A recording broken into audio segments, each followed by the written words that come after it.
at my club in CVPA in Newnan, Georgia, and where they were finally approved. The one thing I've seen over the 13 years is that no one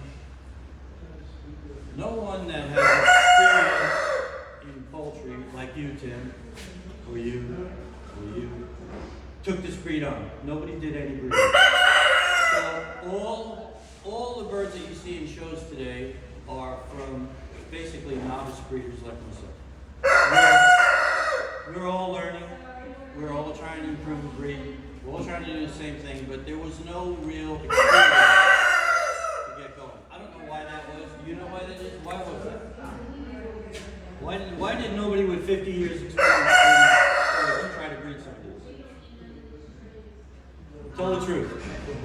The truth? Because they were all crap, right? No, I think I was at that show. There Yeah. was 295 Morans in a tent. Yeah. Sam Bush judge. But we stood back and we looked at some of these breeds and said, where you were starting from basically nothing. Right. Look back, that looks more like a Langshank than what it does. What they're calling. I remember. This one looks like more like this. And every color on the rainbow. And every color in the rainbow. And from my perspective, this is a new breed. I've seen so many new breeds and varieties accepted into the standard that in a couple of years, you never see Fade it. away, right. I was in Minnesota when they accepted the black-crested white Polish into the standard. There was 100 of them. Yeah, now you never see them. And that's been 25 years ago or more. I've seen one. And it was junk. But I mean, there's so many Right, well, come and goes. And that, at the time, I had 67 different varieties of large packs. well, I wish that maybe some of you had taken on this breed to help.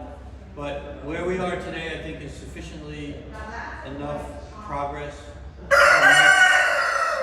don't know if this was a good idea to bring them in. I don't know if it was, I think we made good progress in 13 years. I think that there's a lot still needs to happen, and most of the breeders who are breeding this breed today are learning just like I am. So if we take the standard line by line, I know it's funny. Cone. Okay, single, moderately long, straight, upright, evenly serrated with 5 points. Blade not touching the neck. Okay. Any questions? Any comments on cones? What do you think? How important is the comb? The comb under the judge's scale of points is only 5 points. Right. So, well, the head will be next. But just the comb itself. When I first started breeding, combs were all over the place. Sprigs, which are points that stump along there, basically.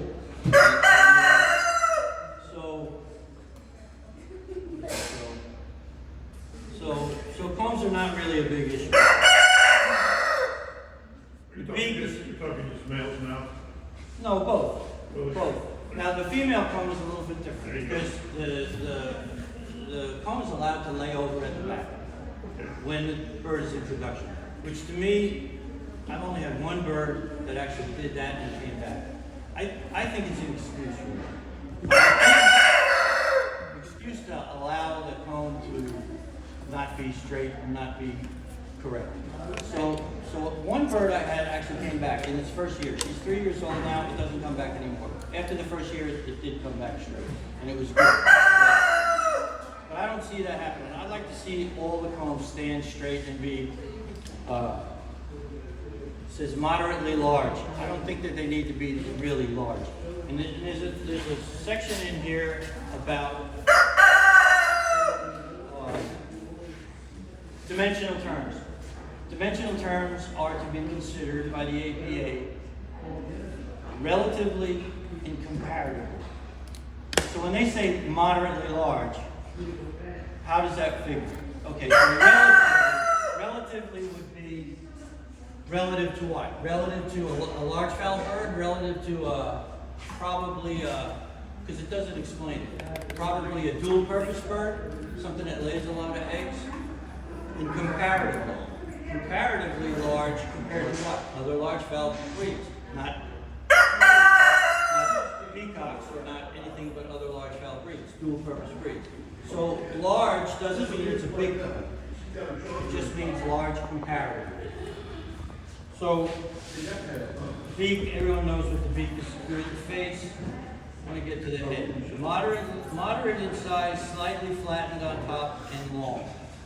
Okay, so the biggest problem in Varans, their heads, is crow head, what people call a crow head.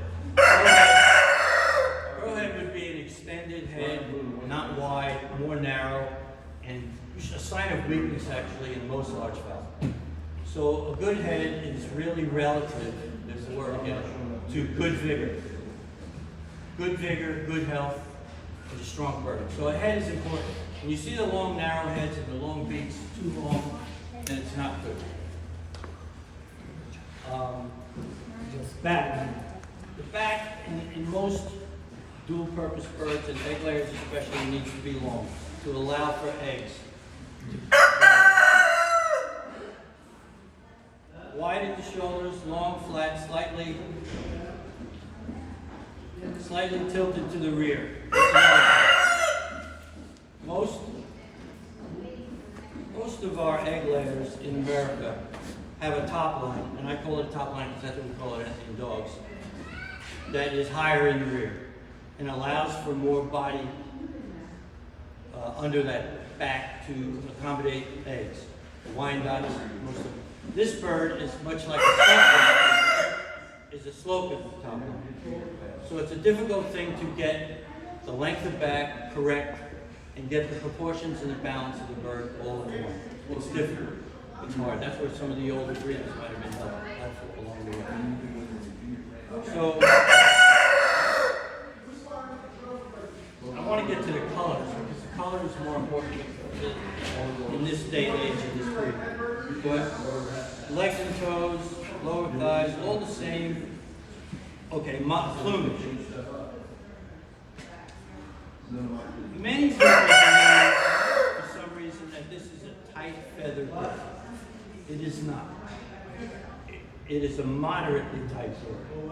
And it's not a dimensional term, but it's a term that should be used relatively and comparatively again. Moderately. That doesn't mean that they can have feathers sticking out all over the place and look like a fluff ball. But they are not Malays. They don't have tight feathers. You should have somewhere in between. So okay, we need to get to these birds because that's really fun. The coloring on the male is, many have thought it's a brown red.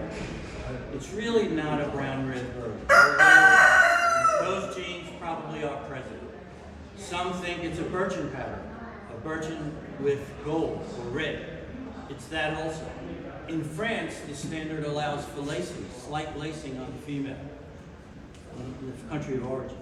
We don't mention that here, but we do in the part of the standard that describes the birchen pattern we allow. So color on their breast is allowable, and it should be there. You're talking about the lacing on a female. Yeah, very fine lacing that fades as it gets lower and lower. That is, and I found that to be typical and most common on birds that are actually correctly colored. If they have the correct color and the correct amount of color and good saturation, then they will have that lacing. Not always, but they do, most times. And the same thing with these guys. The males are a different pattern. The male of this breed and this variety is really an abomination of genes. It really is. The more I learn about the genetic makeup of poultry, the more I learn this bird carries everything. All these different genes, and I don't know very much about all the genetic makeup of birds, but I know that they have everything. They have the red, they have the wheat, the brown red, the black-breasted red, the birchen jeans, this is all in there. But the one difference that makes these male black cockerels different is their leg color.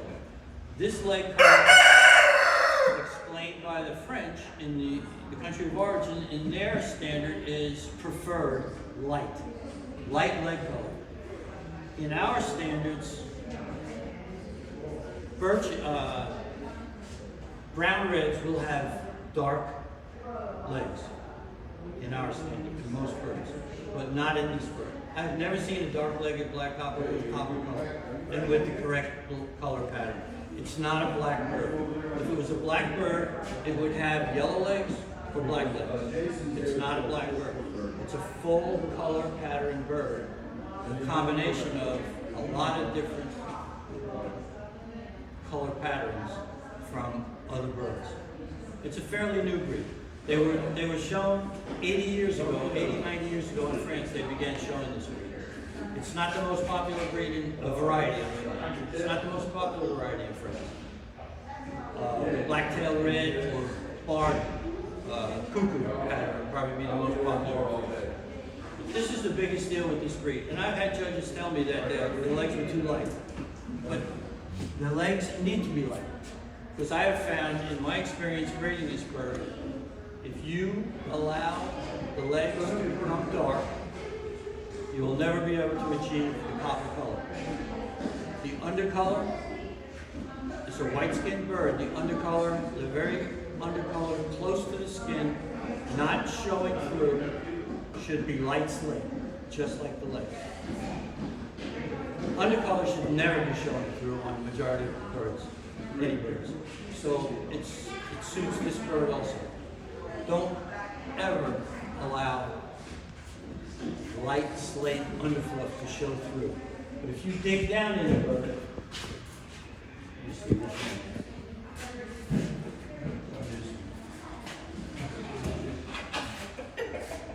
This is a young cockerel.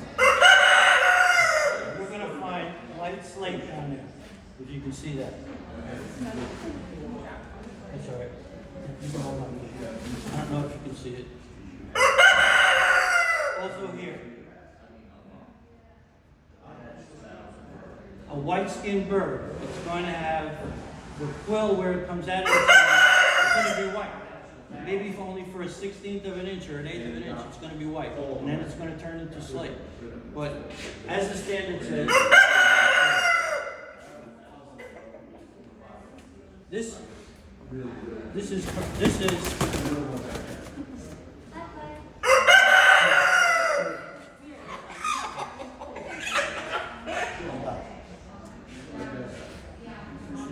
see how light it is? See how light it is? All at the base. It should be light. It should be light. If you have a brown-red bird, a true brown-red bird, you would see a true brown-red bird would have dull black legs. Therefore, the underfluff would be dark throughout, or yellow legs. So this is what makes this bird unique. Doesn't really fit any standard. It's unique.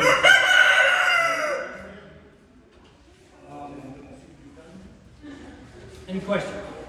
I know. I should have got somebody thinking. Come on.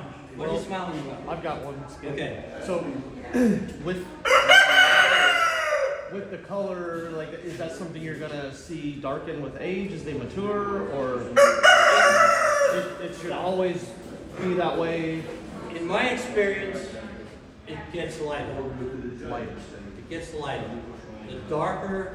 The younger the bird is, the darker it should be. I believe it's correct that way. And as they get to 2 and 3 years old and they're doing their full body molts 1 or 2 times, they're going to lose and be lighter and lighter. But it should never be shown through. It should never be shown through. That's the key. I'd like to ask about shade. The shade. Shade of the copper. You got Okay. a couple birds up there that to me they're The all standard is supposed to be clear on that. It's neither yellow nor red. That's all they say.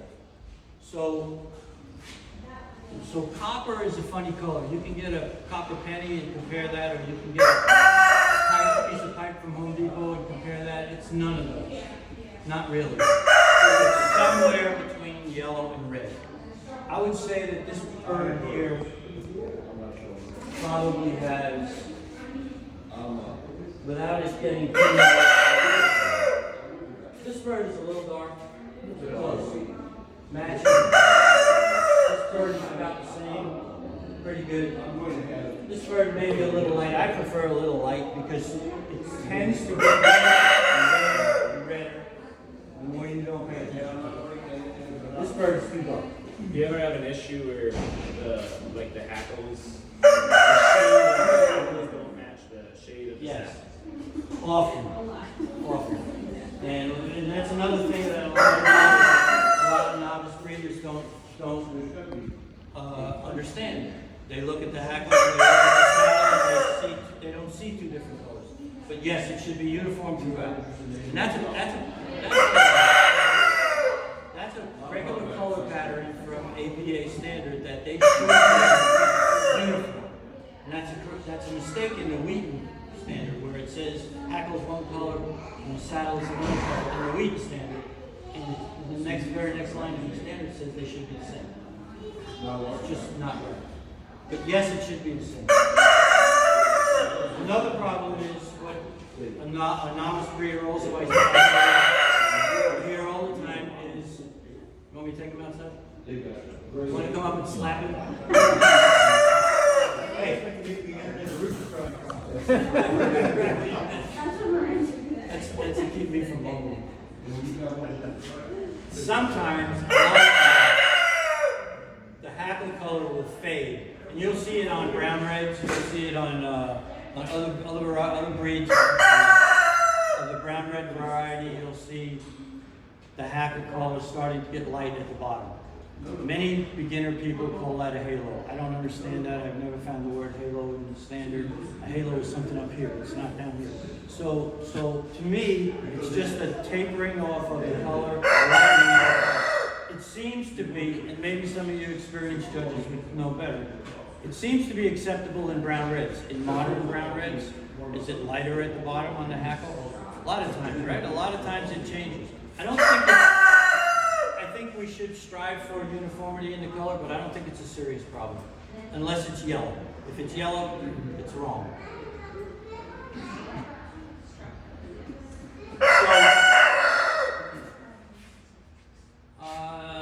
Tails. I didn't want to mention tails. I have another question. All right, go ahead. The striping in that hackle of the saddle. Yeah, the black in the bottom of the hackle is accepted. Yes. It's also accepted if it's not red. It's not a deep. The word I can use is saturation. The more saturation of color you have, the better. The more clean break between the colors, black and copper, red on the wing roll. The separation is important, the clean lines is important. And that's something that comes with experienced breeders and novice breeders. Our new breeders don't even look at that. They don't even realize it yet.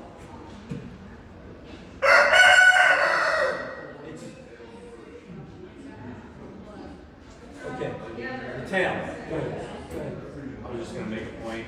Yeah. You opened with tone.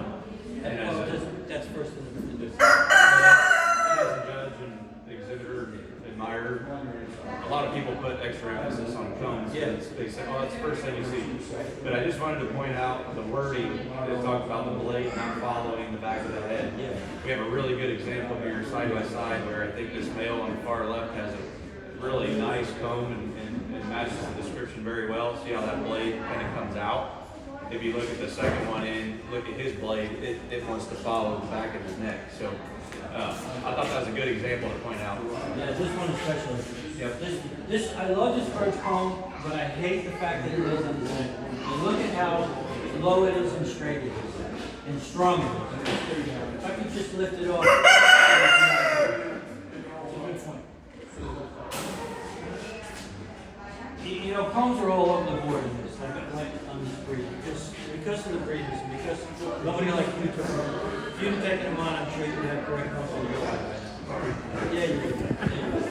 Well, so the tail, okay. The standard says shorter than average. Again, dimensional terms. Comparatively and relatively. So a tail, to me, a tail should be, this tail I like. It's not too long. It's not too short. When you get some of the French birds, some of the European birds, and I've had some of them, they have really short tails. It throws the balance off, what we call in America the balance. When you look at a bird in a profile and you look at his head structure on up, it should be half a bird on each side. If you shorten that tail too much, you start losing that balance. And then when you put him in an exhibition cage, and the judge walks by and he sees an unbalanced bird because his tail is too long, it's not good. So too short is no good. You gotta have a tail. It's a meat bird also. It's gotta have some width back there. Okay?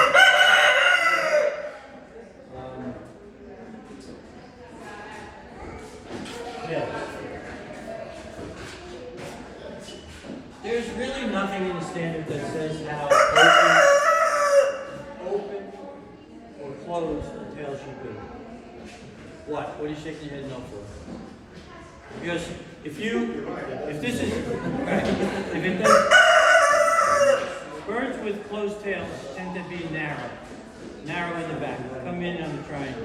We're looking for a bird that's wide, straight back, meat bird, all the way back. So an open tail is good. Only closed at the top, forming an A-frame. That type of tail is what we're looking for. Some tails, like this bird has a good tail, but it doesn't close at the top. If you open them up and looked at it, you'd see that. It's a straight parallel tail, about an inch open. It's got a good wide back. Some birds,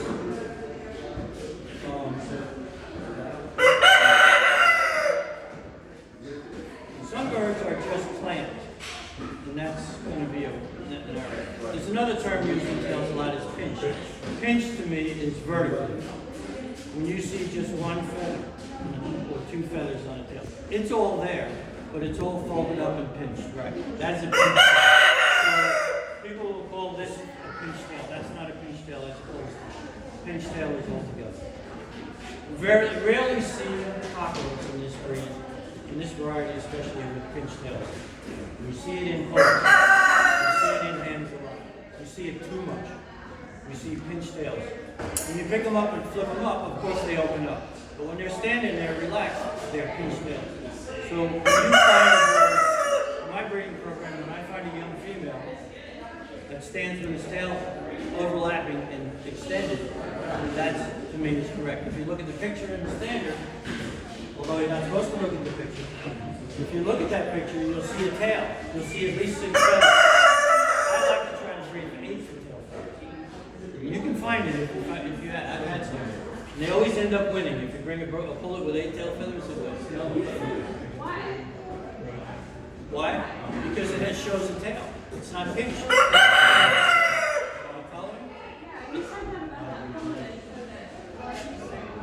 Right. So many tail, because she held her tail open. It's not open, it's extended or it's, each tail feather should overlap, that's right. But they shouldn't all be pinched vertically. That's the main point.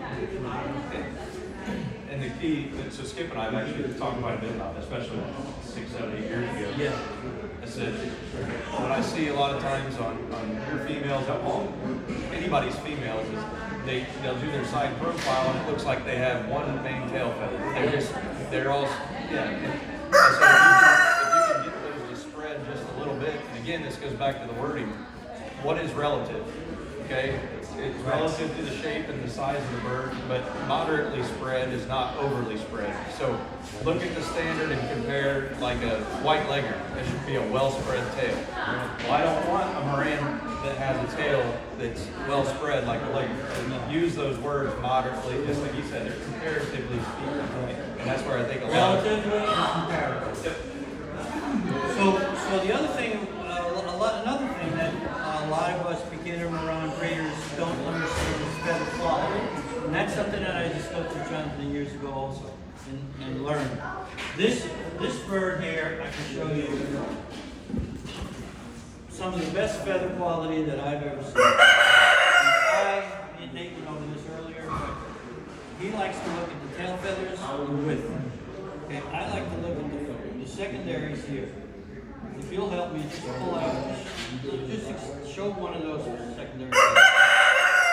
If you can see how wide that is. You see how wide that feather is? This is the widest feathering I've ever had on a Marron in my life. Most of them are very narrow, and I can show you narrow here. If you can, yeah, he's a pain in the ass. But this bird, if you can get the primaries out, I mean the secondaries out, width-wise. Look at the width of this feather. See the width? Can you see the width of those feathers? Now, just pull out one of those. Like I did. Look at the width of that feather. This is a big deal. That tells me that it's not only looking for width of feather, but that tells you that you have quality feathering in your bird. It tells me. When I see this width, I can see it here also. The width of the tail feathers. So Marron people need to pay attention to this, because most of them are a half inch. See? These. But I see it easier in secondary feathers. So and the other thing about feather quality that I noticed that you can see is the standard says the feathering in the saddle should be slightly raised. And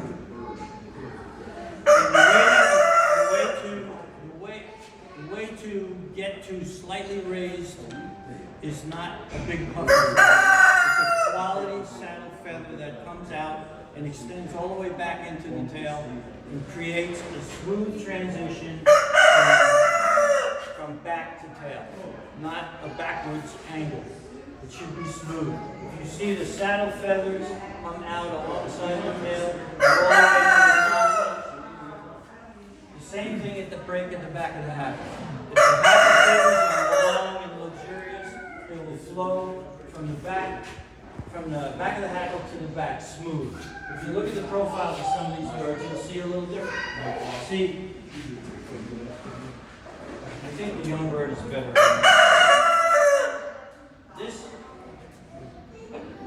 This transition right here and right here, if it's smooth, it's because 9 times out of 10, because the feathers are good quality feathers. They fill it in. You can only be sure by touching it, by feeling it.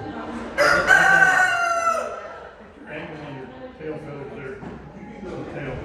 The angle of the tail feathers, if the tail is too high, it's trying to create a sharp angle. What should be? 45 degrees. What about female? So I asked Brian Knox, what does that mean, 45 degrees?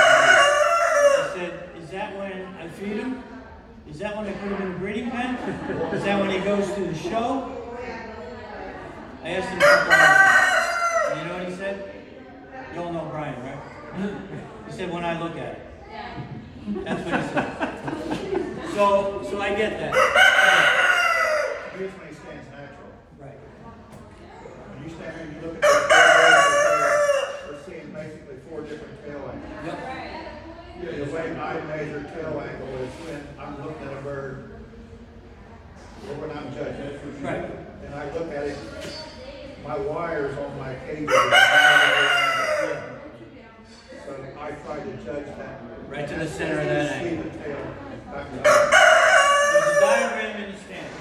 There's a diagram in the standard that gives that line. And that line starts at the base of the tail and does not go into the tail. It includes the first 6. So this tail right now is a little higher. maybe 5 degrees. Yeah, just a little. If he gets excited again, it'll go up. He has a little bit of He's standing there natural, right? natural right there. That's his natural stance. And balance. See the balance? His legs come out of the middle of his body. Not forward or backward. That's balance. In dogs, balance is something completely different. In four-legged animals, balance is something completely different. Balance is, does the front assembly match the rear assembly? And the only way to tell a balanced dog, or a horse probably, is if you move them. If you watch them move. If those angles match, he will move with kinetic energy, which means he can create momentum. Chicken is totally different. Totally different. So our balance is standing still. It's what we see. I think they all got fleas. Any questions? I'm doing too much talking. Ask me some questions.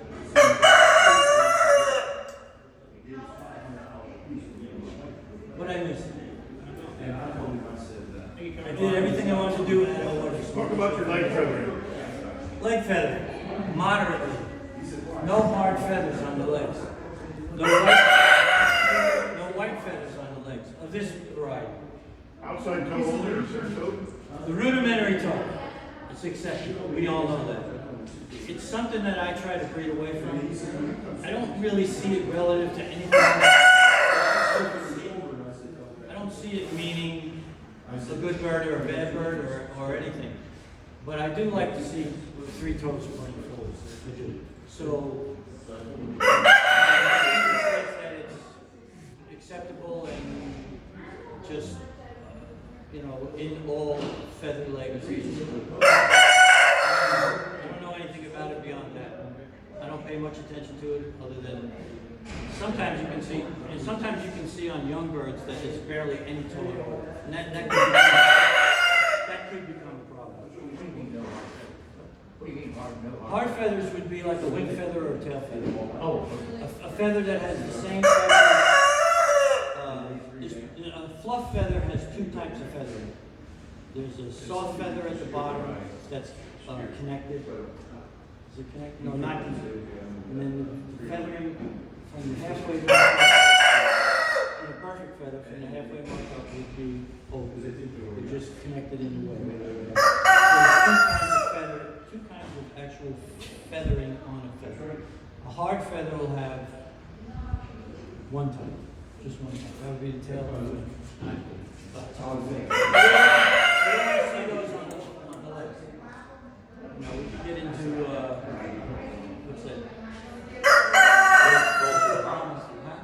Vulture hops, yeah, vulture hops. We don't want to get into that. Vulture hops are disqualification in this school. So where Dad was going with that was on a Moran, you want the outside toe to be feathered, the middle toe free from feathers. Oh yeah, as far as the feathering goes, yes. The feathering should follow the outside of the leg, all the way to the outside of the toe. Very difficult to breed correctly. Easy to just pluck a couple of split out of that segmented toe. They usually don't grow back. I don't see where it's a serious problem. It's like a comb that has 6 points. I mean, it's not correct, but it's not a problem.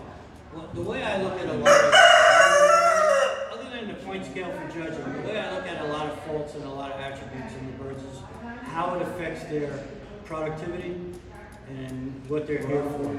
They're here for us to consume eggs and meat. So if those faults don't affect that, then it's really not that serious.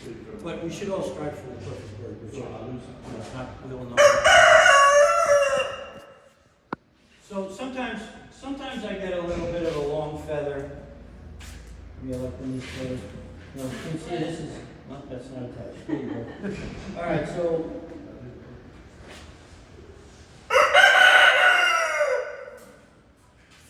Here's a feather for you to see. This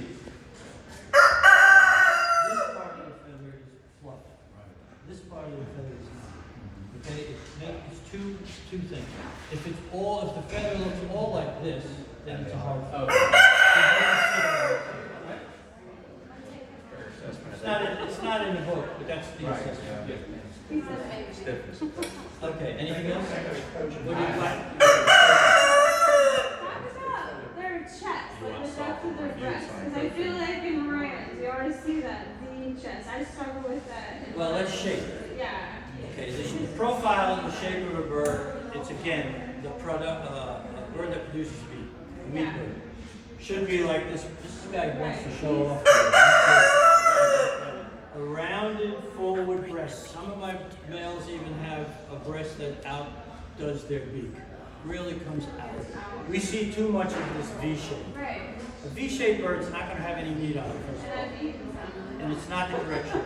So we have with an extended breast like that, we have a deep body, allowing for a lot of meat on the carcass. And that's, that's relative to the bird. That you need that. So when you see a V-shaped male, especially a female, it's not going to work. It's not correct at all, and it should be. It's detrimental to productivity. So this bird has a good body, Of course, he's over 2 years old, so that helps. It's also a slow maturing breed, comparatively speaking. Your Wyandottes seem to grow up in 9 or 10 months. I thought these grow up in 9 or 10 months, but I look at some of the older birds that I've kept now. They're all different. They're so much better. I guess it's that way with all birds, really. It depends on breeds. Like our favorites, they would, the second year, they would explode in size. Yeah. It seemed like, It was such So, any questions? No, I just, obviously you just raised one color, right? I raise Wheatons and black hoppers. I have a project with blacktail reds, which look like a New Hampshire, with white skin and fleck furnishing. Exactly like that. And it's a breed that's been popular in France for 100 years. And we just don't have them here, so we're working on that. And also banners, black hopper banners. I had a bull about 18 years ago. As you're growing up, I didn't want chickens to, but I settled on 4 American breeds. When we come to the chicken shows, I used to love it, like Ron. Oh, how beautiful. I need to do this, no. So, what clustered me was Miranda, and I'll be honest about it, they're wonderful chickens. But the egg color was so dark, and I'm particular about handling them, you can't hardly handle it, so we're going to have to wait for this. Okay, so egg color is There's been, something, actually, I don't used to have shells hardly. this is going to be my answer to you why before about why nobody took the breed on. The egg color is the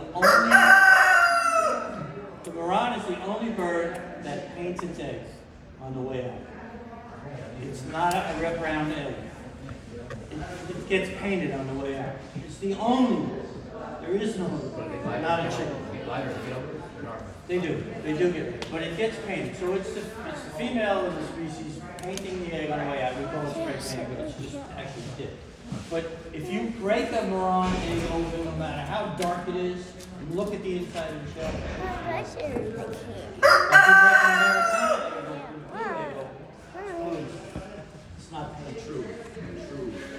True. It should be. Let's put it that way. It should be. So it's a painted egg. So in some ways, this is really the downfall of this breed, because that's what some people are breeding, darker and darker eggs. And in some ways, it's good because it's kept the new breed that nobody wanted going. It has. So it's a tough thing. so do you find that, when you... I don't breed for egg color.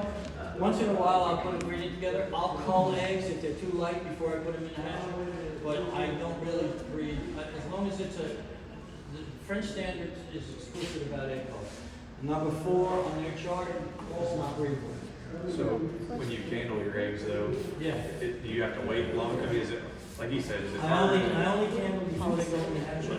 So at 18 days, and I use a professional candler, and there's been only a few eggs I can't see through. I'm not sure that it's the dark brown color. I do one. I put it in a half Layer inside, that soft layer inside the egg, and that is another problem with raw eggs hatching. They're very different. The darker they are, the harder they are to hatch. We can set a bunch of number 9s and only get 2 or 3 hatches. They just don't have. Can you hatch it really dark? There's been talk of washing the brown ones and hatching. I don't know.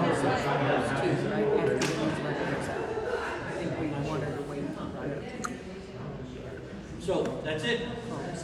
Anything else? How are you doing?